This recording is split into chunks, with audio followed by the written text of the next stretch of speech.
read. This is what I tell my students also and teachers also.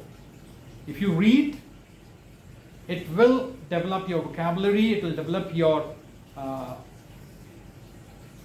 the structures that you're going to use. You will be using the correct sentences, correct structures, and at the same time, you also stand to learn so much from reading. Besides reading, if possible, one should attempt to write. Writing is one of the most difficult skills. And of course, importance of listening and spoken skills cannot be rated less.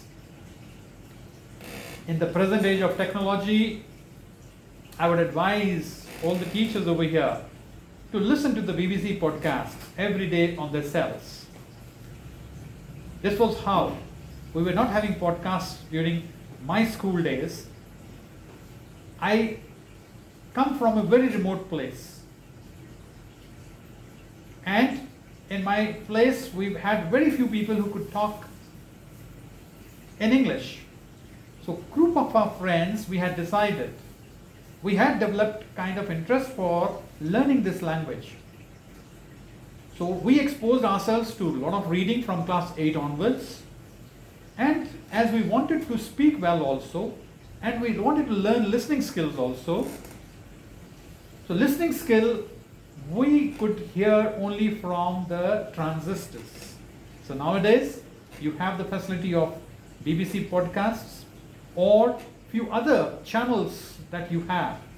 Earlier I used to recommend my students channels like National Geography, Discovery Channel. But unfortunately nowadays they have dubbed them also in Hindi. I'm not saying that Hindi should not be learned, that is against NEP. We are going to encourage this particular mother tongue also in our schools. But as I'm just telling you about the ways how we can pick up this English language. So if you will listen to BBC podcasts or Discovery Channel and National Geography Channel, which are in English, you will be exposed to correct English. So this will help you to learn good English. You will feel comfortable in using better and new words while speaking, and very soon people around you will also note the difference and appreciate you. The third character of a good teacher, I said earlier, was character. The word character should not be limited to the physical aspects of life, like how many affairs one has or whether one takes bribes or not. Unfortunately, we have reduced this to these things only, which is wrong. Besides these aspects, the word character should encompass in it traits of a person which include punctuality, commitment towards the given task, love for the job, integrity, proactiveness, planning, adhering to good principles in life, inclination towards spiritualism, human understanding, and so on. We can look around. Children can recognize us. Are we reaching the class in time? Are we punctual in that? Not only reaching, I also tell my teachers to leave the classes in time. Because if they don't do that, they are taking away the time of other teacher also. Commitment towards the given task. How committed you are? Do you have to be prodded again and again? Do you have to be reminded by the in charges? Or you complete your tasks on your own? How good are you at planning? As a principal or HM or coordinator, everything cannot be planned and given to the teachers. Are the teachers themselves able to plan out and show the plan to the principal that this is the plan I have worked? Are they adhering to the good principles in life? Are they respectful to the students? Are they respectful to their colleagues? Remember one thing, that all these things are understood by the students also. Students are very sharp. They understand these aspects and they respect you accordingly.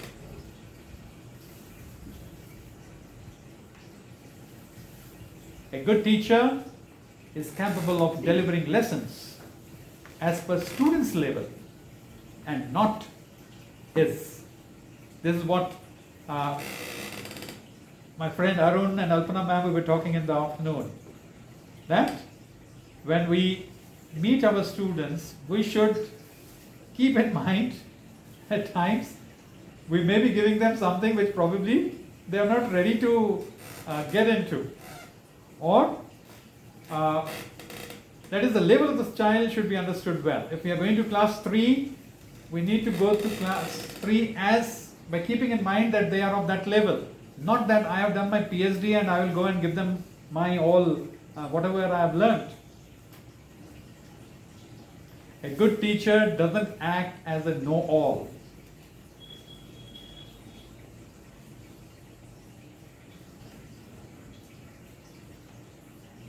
A good teacher uplifts the weak students by asking them simple questions inside the class and not difficult ones in order to belittle them. Because when we start going to a class, I think for a good teacher, even if you are going to a new school, it should not take more than 2 weeks for a teacher to know the students. And once you come to know that few of them are brilliant, few of them are little, they will take time to grow, and few of them are average. So you as a teacher need to ask simple questions to the ones who need those simple questions. Because once a student starts answering questions inside the class, and at times you applaud them, you ask their friends to applaud him or her, they develop confidence. And that confidence will take them to greater heights. A good teacher doesn't pretend to be a sage on the stage.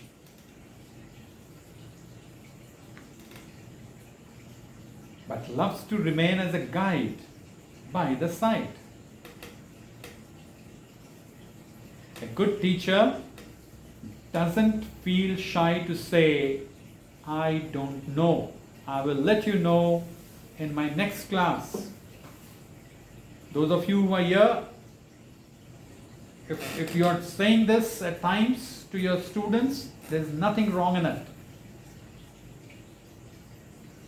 I always tell my students that a good student, a good learner is never shy. If you are shy, you will stop learning. You can keep on asking your questions as a student to the teacher only when you give up your shyness. Because shyness will not help you. Similarly, instead of giving away a wrong answer, students are very smart nowadays. Especially when we are conducting online classes. They are having so many search engines which we are also unaware of. So they will immediately go and find out that you are wrong. So instead of giving away a wrong answer, being caught on the wrong foot, it's always better to say, I don't know, I'll let you know. A good teacher loves spending time with his students. A good teacher, like a parent, can never think bad or harm his students. Now, whether you are doing all these things or not, you should have an introspection. I said a good teacher loves spending time with his students. How many of us over here, when we get an arrangement period, how many children love seeing us inside the classroom? And how many of us love to be in these classrooms? Or at times when we get the arrangement period, we just want to take the children out and let them play. So that will give you the answer. You don't have to go very far to ask someone else. You can ask yourself and you will get the answer what you're doing. And thereby you can rate yourself. A good teacher will always wish for his students' upliftment, progress, and success. A good teacher's main assets are his students. A good teacher feels elated to see his students doing better than him in their lives.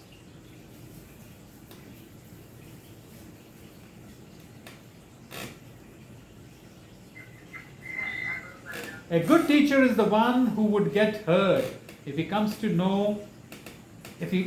ever know that the class he has to go and cover is waiting for him in dread and boredom and with frowning faces instead of waiting for him with full enthusiasm. So this also, at times, we are in the habit of, when we are about to finish our classes, we are in the habit of asking our students, whose period is next?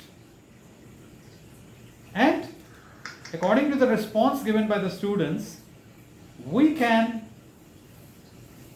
easily make out in what esteem the teacher who is going to come next, the children are holding in their minds. Few of them will say, like the other day also I was sharing it, I'm sure Dr. B. Singh will remember, we had one music teacher in our school, Ajay Kumar Jha, and when this question used to be asked to the children, whose period is going to be the next, and they used to all say, Ajay sirs, Ajay sirs. That showed the kind of love they had for this teacher. And of course, they also show enthusiasm for the games period also, because that allows them to go out.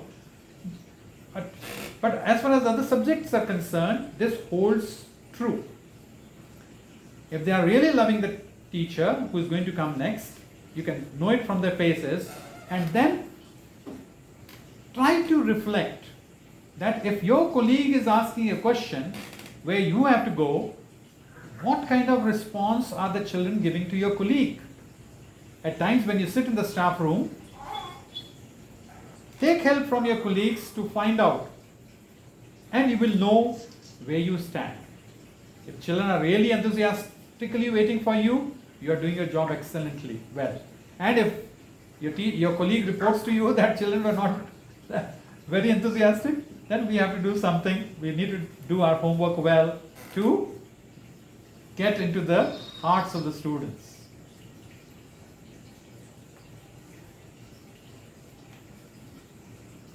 There are various qualities of the teacher in this slide, which you all can see.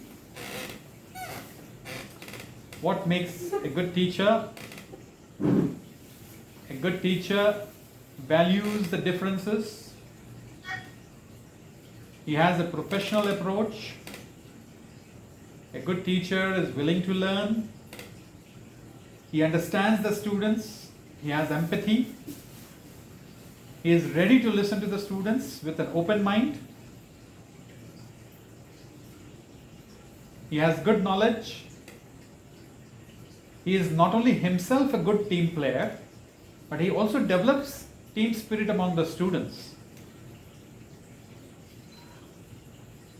At times, we have cases where, when we make in charges, teachers come to us and say, sir, please give me this charge individually. Don't club it with this particular teacher. When I ask why, he says, I can work better individually than in a team.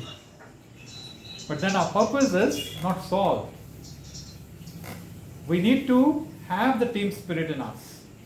This is what we are going to the institutes to learn. A good teacher always has a desire to learn. A good teacher can understand about the upcoming issues, problems. He has an intuition. He can come to the in charge and principal and talk about the decisions that we have taken. He goes in for the best practices. They are always on the lookout. Whenever we talk to B. Singh sir, he is always so full of say advices to us and suggestions to us, it is always an enriching experience to talk to B. Singh sir, because he is always ready with many of the best practices that he has picked up over the years, and we get it from him as and when we talk to him. A good teacher has a holistic approach. A good teacher takes in all the students of the class. He is not biased. He has the inclusivity in him. A good teacher has a lot of patience. A good teacher is approachable, as we saw in the picture where teachers are being followed by the students in the corridor. A good teacher has integrity. If he has something against anyone, he doesn't go around to the media. Instead, he approaches the right persons to get the matter addressed, and so that a correct solution can be reached upon. A teacher with good integrity will debate with the in charges or HMs or vice principals or the principals with open mind. And once the decision is arrived at, he will not go out and say, well, I wanted this to happen and this has been decided. So he or she is lacking in integrity. So try to be good, integrated teachers. Always have enthusiasm around you. Don't carry a frown on your face. We all have troubles. We all have issues. If you will talk about issues, troublesome issues, we all can come forth with so many. But that is not what we go to the institutes for. We are going to the institutes to motivate, to help the children do well, and also ensure that if the children are having certain issues, we can resolve them. And we can resolve those issues only if we carry enthusiasm around us. A good teacher is organized. He gives importance to training and development. He has a good rapport with all his colleagues. A good teacher has compassion. A good teacher, and why good teacher? I always tell my students also, if you want to become a good speaker, you need to develop the habit of listening. Besides reading, we need to listen also. These are the various qualities, and many more are there. I will not say that these are the only ones. I just try to bring forth few of the good qualities, and we can try to develop these good qualities in us to become favorite teacher.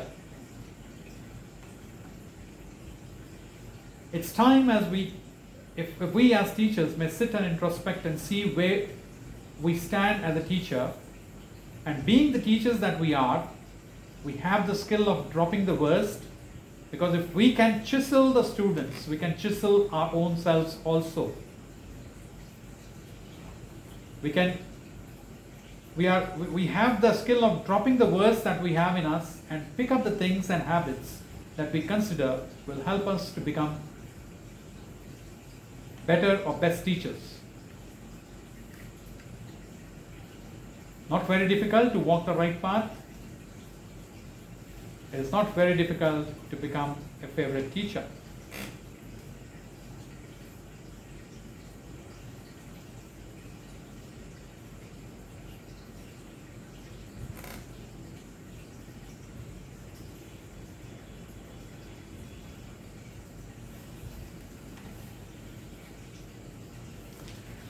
Over the past 3 days, we heard Dr. B. Singh, Dr. Dheeraj Mehrotra, Mr. Virendra Ojha sir, IRS, and Dr. Michael Smits.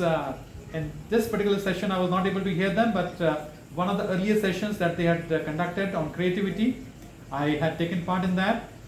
Miss Susan Maynor, Dr. Divya Singh, I could hear, attend her yesterday's session. It was marvelous. Mr. Christopher B. Hand, Miss Alpana Day, we heard her just now. Miss Sheetal Joshi was there yesterday, and Deepthi Singh. These are all wonderful resource persons were there. We all learned so much from them. And today I thank my friend Arun Prakash and our sir, Dr. B. Singh sir, for always motivating us. And I recall my upbringing has been because of you, sir. Especially as Arun pointed out about me becoming a resource person of CBSE way back in 93, 94. It was all your blessings, all your guidance with which I could grow to this extent. Thank you very much, sir. Really very nice session and very informative, and very well information is collected, collated and presented. Thank you, sir. So nicely with so many good examples, practical examples. I hope I'm seeing very good remarks coming again and again. So thank you so much. Wonderful session. Thank you, sir. And we must thank Alpana ma'am also. She also talked on different dimensions, and your two sessions were so very well knitted.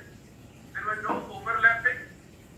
You were talking relevant points, but very highly blended and very nicely put together. Thank you so much, sir. Both of you. Actually, in between, I missed some time. I don't know, connection was stopped. I was wondering to get answer of effective to efficient teacher. I don't know what answer was discussed. Alpana ma'am had spoken about that. Probably she was.